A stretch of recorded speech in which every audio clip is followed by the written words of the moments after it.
Hot 96.3, Indy's #1 station for hip hop and R&B. I got two guests in the building with me, and this is very special because yesterday we had a great event to kick off the National Urban League, the whole convention, the weekend expo, and we started it with you. And we started with a Black Restaurant Week. Yeah. Thank you for coming in today. Thank you for having us. We're excited to be here. So I have Phelan Farrell. Hey! I like that a lot. And I have, of course, Warren. What is it? Oh, Luckett? Warren Luckett, there it is. Yay! Perfect. Thank you for having us. Can you please tell our listeners what it is that you do? What are your titles, first off? Sure. So we're managing partners for Black Restaurant Week. Mm-hmm. So it's us two, and then we have one more partner, Derek Robinson, out in Houston. And so we just go around the country and highlight Black-owned culinary businesses. Now, you created this in 2016, correct? Yeah, absolutely. So we started in 2016 in Houston. So that's home for us. And we just saw this huge void in the community in terms of an opportunity to market some of these wonderful restaurants. And Houston is such a large and diverse city, particularly when it comes to the culinary scene. And this was right around the time when you were going to a lot of these restaurants, and these new American restaurants were popping up, and they were saying things like shrimp and grits and chicken and waffles were new American. And we really wanted to have an opportunity to talk and control the narrative of our culinary community from the African diaspora, so all the African restaurants, the Caribbean restaurants, and the African American restaurants. And so what started as an opportunity to highlight the restaurants morphed into catering showcases and food truck festivals, pop-up dinners, as well as business panels. Perfect. So, I mean, what was the need that you saw that, you know what, maybe we should put this together, maybe we really need to create this, and not only just keep it in Houston, but take it on the road? So really, most typical restaurant weeks, even the price points for the restaurants, most of Black-owned restaurants don't fall in those price points. When you think about it, it's like a 3-course meal for $35. I mean, most of the people we're highlighting are your soul food cafeterias, your barbecue huts. So really something that we can include everybody, and it's just an all-inclusive model. So we have everything from your chicken wing spots all the way up to your more fine dining reserved Black-owned businesses. So we just wanted to create a model that was all-inclusive of the industry, all-inclusive of our culture, and really something to celebrate our heritage. Yeah, what was really fun is as we had an opportunity to travel around the country, we were able to see how each culinary scene in each market was different. So although there is this huge concentration of soul food, we were able to find amazing African restaurants, Nigerian spots, Ethiopian spots that were able to showcase the diversity of their food. There's a lot of the new paleo spots, shout out to Paleo Soul, located here in Indianapolis, that shows how folks can take something like soul food but also create a paleo twist to it. When we're in Los Angeles, we see a lot more of the healthy eating options, the kind of green, the vegan options as well. And so that's something that we've been, a trend that we've really seen across the country, is the interest for African Americans or blacks or black folks in general that are health conscious and that are eating a lot cleaner. So even on our website, as you have a chance to go to indybrw.net and check out all 15 of the participating locations, you'll see that we break it down by brunch, lunch, dinner, but we also have some vegan and vegetarian options as well. So how have you grown since year one? And, you know, now you're here in the Midwest and going to Cincinnati afterwards. But how have you seen it grown, and what would you like to see in the next 4 to 5 years? So I think growth has just been kind of organic. That's really been the beautiful part of the process. First year or two, we were trying to like conquer the world. And then by year 3, we were like, let's just let the world come to us. And so we've just been getting requests to come to all these different cities. And for us, it's just about, you know, making it happen, trying to extend the model as much as possible. So we were blessed with the opportunity from the Urban League. They invited us to come to Indianapolis, and that's how we ended up in the Midwest. Philadelphia, New Orleans, a lot of the cities we expanded to, it was just a great invitation, and we just realized the opportunity to highlight that local city. So expansion and growth, we are looking into some other cities. We love to take this international as well. And then we're also looking into other ways to really support the culinary industry. So in Houston, we're looking into creating a culinary incubator, you know, with a shared kitchen, something similar to the Flanner House that's going on up here with their bodega.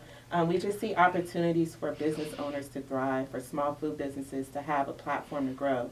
And that's really what we're all about. And continue to create strategic partnerships. We have an opportunity to be here in Indianapolis with the National Urban League. They're hosting their annual conference here from the 24th through the 27th. And just have an opportunity while they're here, having all these wonderful folks from across the country that have an opportunity to come to Indianapolis, but give them an opportunity to patronize the small businesses and local businesses here, showing the diversity of the industry. Everyone from a new pizza establishment like the Missing Brick that just opened to even like the Jamaican Breeze, showing some of the international diversity that you guys have here in Indianapolis. So I wanted you guys to elaborate a little bit more on the fact of we're seeing more 2019, we're seeing more black businesses and black people in general taking ownership of what they do and having LLCs and everything. But I feel like you guys touch on a different aspect that we don't hear about as often, or that's not highlighted, in the sense of not only black ownership, it's small black business ownership, and on top of that, it's culinary, and it's with restaurants too. Is there any way or something that you can highlight for the person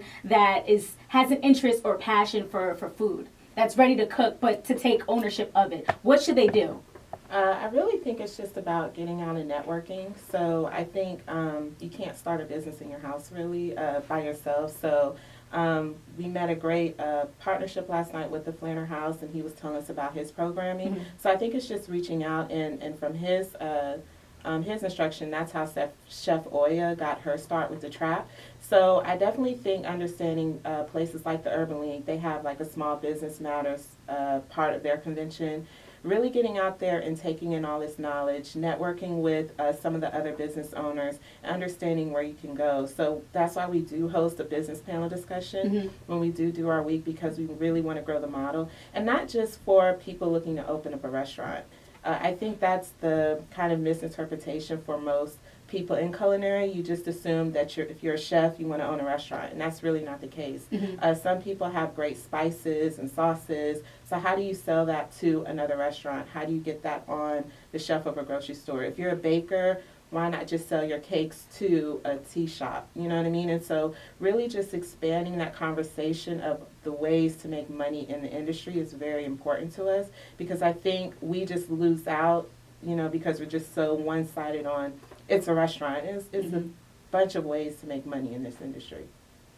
Yeah, and so with the model, we definitely try to showcase all those different layers of the culinary industry. So in addition to the restaurant showcase, in the other markets that we go to, we also do our food truck festival. We do our catering showcase. This allows us to showcase the different components of the industry. So everyone from the food trucks to the bartenders, just to show, to the Fallon's point, the really 360 model that the industry has become.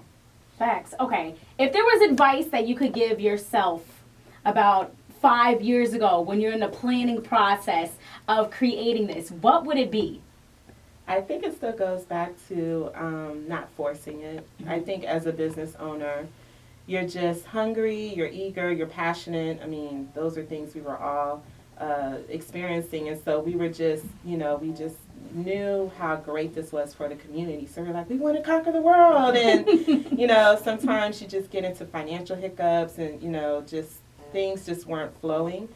So we've learned now to just really sit back and just let the model come to us. We create a lot of community partnerships. We always try to localize this project as much as possible. We never want to feel like outsiders are hosting this event. We want you to feel the community within the project. So just creating those partnerships and letting that kind of speak to us, it's been a lot smoother process. We're doing 8 cities this year. And we talk all the time how it's not as stressful as it was like year 2 or year 3. Like, it's just a nice rhythmic flow to what we're doing. It would have came to Indianapolis a long time ago. For sure. Facts. I'm glad you guys got a chance to come here. I'm glad we got to cross paths too. But I really want to know, how did you discover balancing out you as human beings trying to create something and finding your purpose and timing versus God's timing to bring it all together?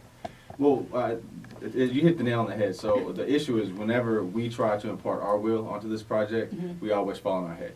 And that's what we learn. This is a project that God has placed in our hearts. These are relationships that God has brought together, even just the way that the business formed with the founders. It all came together organically. And so we've put our faith in Him. We let Him lead our steps. And every time we do so, it becomes something bigger than we could have ever imagined. And then every time we try to do it our way, we hit our heads. So. Yeah, I think so. The interesting background is full circle. Derek and I met through the Urban League in Houston. We were serving as marketing PR chairs, and everyone loved the branding work we were doing. And so we formed a business, and Warren was our first client. He didn't know. He thought we had been in business for years, but he was our first client.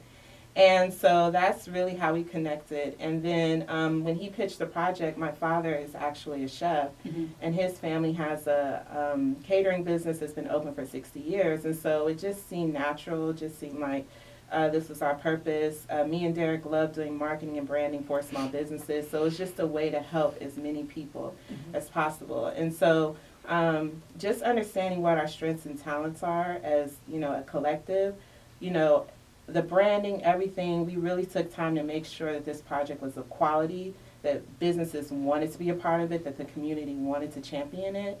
And I think that's just why it's such a success. Like, everyone feels the love and, that we've put into this project and the love of the community. And so that's really just been the most beautiful part of it.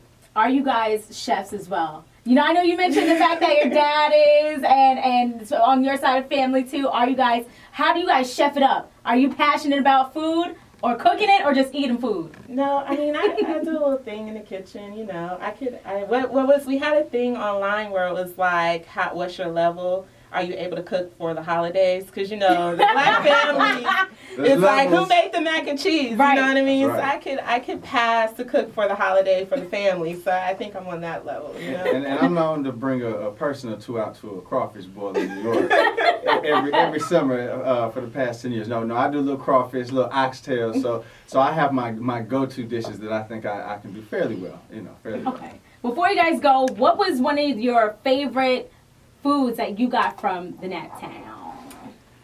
I'm gonna have to go with the missing brick. Like, I've just been craving that pizza ever since. Tell them how live that pizza is. I mean, the pizza's live. They got trap music playing. That's right. It's just a really cool spot.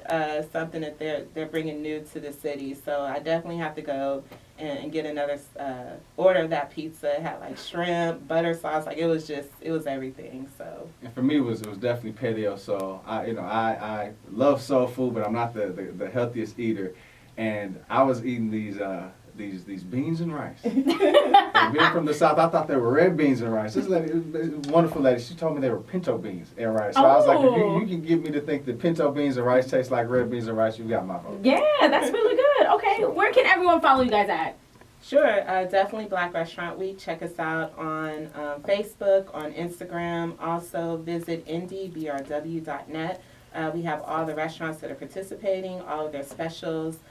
Definitely, try to visit as much as possible this week and also throughout the year. For us, the success is seeing these businesses grow to other locations, hiring new people, so definitely check it out all year long. And we also want to say shout out to Farms. Farms is our nonprofit that we support, Family Agricultural Resource Management Services, and they allow the local Black farming community, the national Black farming community, to have access to not only resources like feed and seeds for their crops, but also to have access to legal resources. There's a lot of injustices that are happening within the Black agriculture community, and the donations towards this cause help those fights. Do you guys see Black restaurants like week turn into type of award or scholarship or anything sometime soon? Yeah, actually during our catering showcase, it's really a competition style. Mm-hmm. So, we give out awards for best bite, best sweet bites, but we love to figure out a way to kind of honor the restaurants as well, like who has the best oxtails or, So we have the social media awards. Yeah, we're thinking of doing that 2020. in the off season, just highlighting the restaurants still and the cool things that they're doing. Cool. Well, congratulations on all your success. Thank you for coming here and bringing good energy and food too, highlighting all the food. Are you done? You ready to go eat? I'm ready to go. Let's go. Okay. But thank you again. Make sure to follow them, and thank you for coming in today. All right. Thank you.